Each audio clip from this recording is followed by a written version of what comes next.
Hey guys, tonight we explore one of the oldest stories about what happens when you finally learn to fly and what happens next together. As we begin with two people, a father and a son, who were given the same wings and made completely different choices about how to use them, and whose story has been told for 3,000 years not because it is a cautionary tale about wax and feathers, but because it is about something every person who has ever been capable of something extraordinary has felt. The intoxication of rising, and the question of how high is too high. Right now, as you're watching this, someone else is watching it too. A different country, a different time zone, a different life, but the same quiet hour. Tonight we explore the story of Icarus and Daedalus, the man who flew too close, and the man who built the wings together. If this is your first video here, take a look around, subscribe if it feels like home, and leave a comment your location, your time. That small act of saying, "I'm here," does something. It reminds all of us that we're not as alone in this as the dark sometimes makes us feel. Dim the lights. Maybe pull a blanket over yourself if there's one nearby. Let's begin. Before we follow Icarus into the sky, we need to understand his father.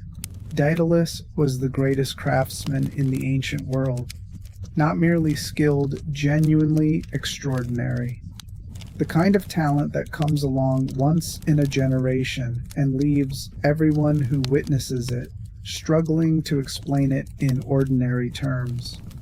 The ancient Greeks attributed his work to divine assistance because the alternative that a human being had simply figured out how to do things no one else could seemed almost insufficient to explain what they saw. He had built things that should not have been possible, animated statues that moved with such lifelike fluidity that people believed them to be alive, mechanical devices of extraordinary ingenuity, and most famously at the commission of King Minos of Crete, the labyrinth. The labyrinth was not just a maze. It was a masterpiece of architectural psychology, a structure designed not merely to confuse, but to disorient at the deepest level, to make the person inside it feel that they were always about to find their way out and never quite able to. It required an understanding of how the human mind navigates space, where it expects to find exits, how it loses its sense of direction, what makes a space feel inescapable that was centuries ahead of its time. Daedalus built the labyrinth perfectly, and then King Minos, unwilling to let such knowledge of the labyrinth's design leave the island, imprisoned Daedalus and his son Icarus in a tower on the coast of Crete. The most brilliant craftsman in the ancient world, trapped on an island by a king who valued what he could build more than the man who built it. Psychologically, this is a familiar story. The person whose extraordinary capability becomes the very thing that confines them, whose talent attracts the attention of those in power, and whose proximity to power turns out to be a gilded cage rather than a position of freedom. Daedalus looked out at the sea, which was controlled by Minos's fleet, and looked up at the sky, which was not, and began to think. The solution Daedalus arrived at was characteristic of him. When the conventional routes are closed, the sea, the land, the unconventional route is up. He began to collect feathers from the birds that came to their tower, from whatever sources he could find in their imprisonment. He collected them by size, by weight, by the particular qualities of each feather that would affect how it moved through air.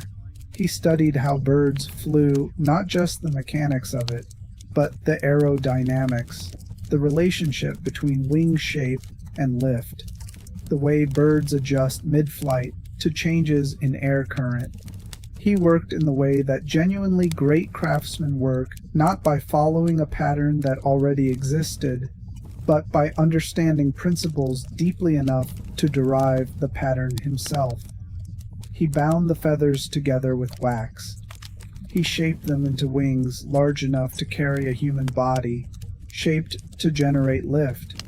He made 2 pairs, one for himself, one for his son, and then he taught Icarus to use them. Here's where the story begins to carry its psychological weight. Daedalus, in teaching his son, gave the same warning twice. Fly neither too low nor too high. Too low and the sea spray will dampen the feathers and drag you down. Too high and the sun's heat will melt the wax and the wings will come apart. The middle path. Stay between the sea and the sun. Follow me and we will reach the mainland safely. This warning from a father who had spent his entire life understanding exactly why extremes are dangerous, who had built the labyrinth and knew better than anyone the cost of miscalculation was specific and clear and deeply meant. And Icarus heard it. He understood it intellectually. He agreed to it. And then they jumped from the tower, and the wings caught the air, and everything changed. There is something that happens when a person who has been confined suddenly finds themselves capable of something they have never been capable of before. Something in the nervous system that is very hard to describe and very easy to recognize. It is not just happiness, not just relief. It is something more physical than either of those, a kind of aliveness that floods the body when it discovers it can do something it had believed was impossible. When the thing you thought had limits turns out not to have the limits you thought.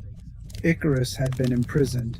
He had been, by definition, confined to a small space, with a small sky visible above him, with the sea spread out below and no way across it.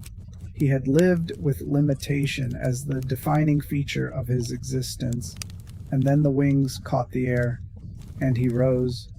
Every warning his father had given him was still in his mind. He knew them, he believed them, he had agreed to them. But the warnings had been given to a boy standing on the ground, looking up at the sky with no real sense of what it would feel like to be in it. Once he was in it, once the air was under his wings, and the island was below him, and the sky was everywhere around him, and the sun was just there, just above him, warm and close, and more beautiful than it had ever looked. From the tower the warnings became very small, not forgotten, not dismissed, just dwarfed by the experience they had been trying to describe. This is one of the most psychologically honest moments in all of ancient mythology, because Icarus did not fly too high out of stupidity. He did not fly too high out of arrogance. Exactly. He flew too high because he was experiencing something so far beyond what the warnings had prepared him for, that the warnings no longer felt proportionate to the reality he was in. He flew toward the sun because the sun was there, and he could, and nothing in his previous life had given him any context for the feeling of being able to. While Icarus was rising, Daedalus was flying ahead. He had set the course. He knew the route. Mainland Greece was not far, a matter of hours in the air, well within the capability of the wings he had built. He had calculated the distance, the altitude required, the time of day, and the angle of the sun. He was, as he always was, precise and measured, and flying exactly where he had told Icarus to fly. And then at some point the ancient text does not specify exactly when he looked back. Icarus was above him, not dangerously above him, not yet, but higher than he should have been, higher than the instructions had specified, higher than was safe. This moment the father, looking back and seeing his son already beginning to depart, from the plan is one of the most quietly devastating in ancient literature, because Daedalus understood, in that instant, what was happening. He had built the wings. He knew their tolerances exactly. He knew what altitude did to the wax. He knew, with the precision of a craftsman who had never miscalculated in his professional life, that what he was watching was the beginning of something he could not stop. He could call out. He could shout the warning again. He could try to signal, to gesture, to communicate across the distance of air between them. But Icarus was in the sky, and in the sky, the experience was larger than the warning.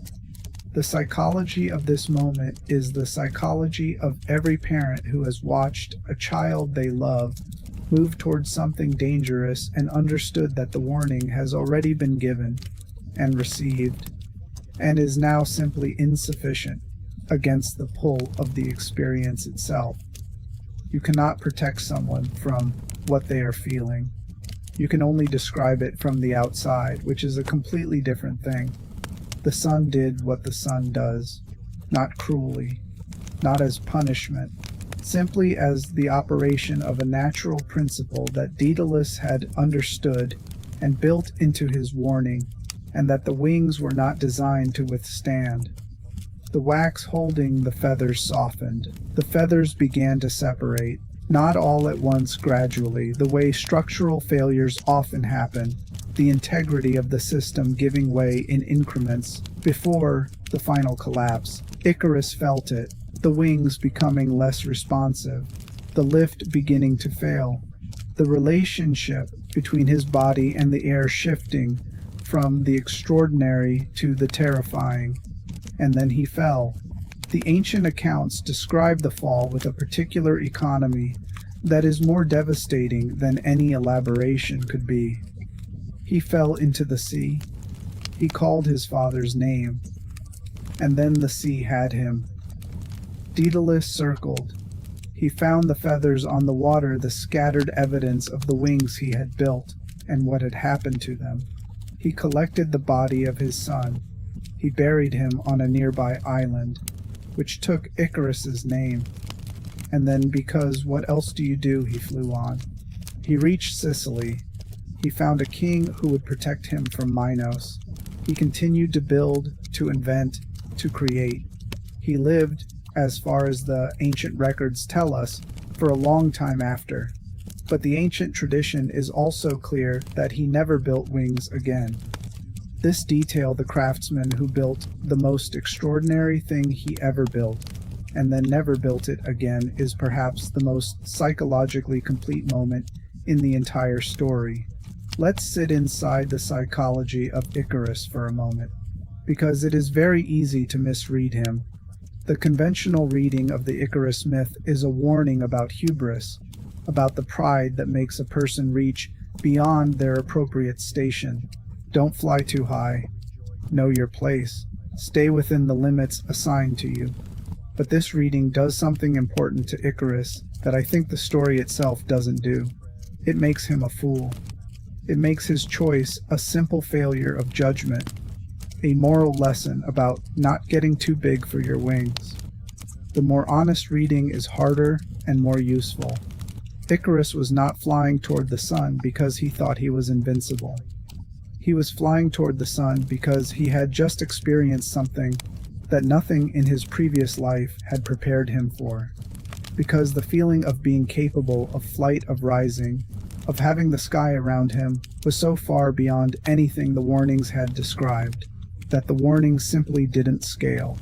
This is the psychology of what psychologists call optimal experience, or what Mihaly Csikszentmihalyi called flow, the state of being so fully engaged with something you're capable of, so completely absorbed in the experience of doing it well, that the ordinary considerations of caution and limit become genuinely hard to hold on to. Athletes know this, artists know this. Anyone who has ever been in the middle of something they are extraordinarily good at the moment when everything is working and the capability feels almost limitless, knows something of what Icarus felt. The tragedy is not that he felt it. The tragedy is that the wings had a real limit that the feeling of flying did not account for. And the gap between the feeling of capability and the actual limit of the system, that gap, is where Icarus fell. The psychology of Daedalus is, I think, the less told, and perhaps more important half of this story. Daedalus built the wings knowing the risk.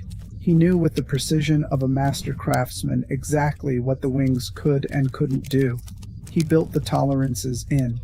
He gave the warning precisely because he understood exactly what would happen if the warning was not followed. And then he watched his son not follow it. There is a particular kind of anguish that belongs to the person who understood the danger exactly and could not prevent it, not because they didn't warn, but because warning and preventing turned out to be different things. Parents know this. Teachers know this. Anyone who has ever tried to transfer understanding to someone else and discovered that understanding cannot actually be transferred, only arrived at through experience, knows something of Daedalus's grief. He could describe what would happen if Icarus flew too high. He could not give Icarus the experience of knowing it that would have made the warning feel proportionate to the reality. That knowledge, the knowledge that makes the limit feel real rather than theoretical, could only be acquired by approaching the limit. And by the time Icarus was close enough to the limit to feel its reality, it was too late. There's also something else in the Daedalus story worth sitting with. He built the wings that killed his son. Not from carelessness, not from negligence, from the greatest capacity he possessed, from the full application of everything he knew and could do. He built the best wings it was possible to build with the materials available to him, and they were not enough. This is perhaps the most devastating form of grief available to a craftsman, a parent, a person who builds things. Not that what you built was inferior, but that what you built, your best work, your most complete expression of everything you were capable of, turned out to be insufficient for what happened next. I want to stay here for a moment, in this part of the story, before we move into the quiet. Because the story of Icarus and Daedalus is not just a story about flying too high. It is a story about the relationship between capability and limit, and about how differently that relationship looks from inside the experience versus outside it. From outside, from the ground, or from the position of the careful, experienced, deliberate parent, the limit is clear. It is built into the design. It is obvious to anyone who understands how the system works. From inside, from the experience of rising, the limit is theoretical. It exists somewhere out there, in a direction you haven't reached yet, described by someone who wasn't in the air when they described it. Most of us spend our lives navigating this gap between the warning and the experience, between what we have been told about our limits and what it feels like to be inside our capability. Some of us never rise high enough to find our limit. We stay low, careful, within the boundaries, and wonder sometimes what would have happened if we had gone higher. Some of us rise toward the sun and discover the limit the way Icarus did, in the moment the wax begins to melt, when the wings are already coming apart.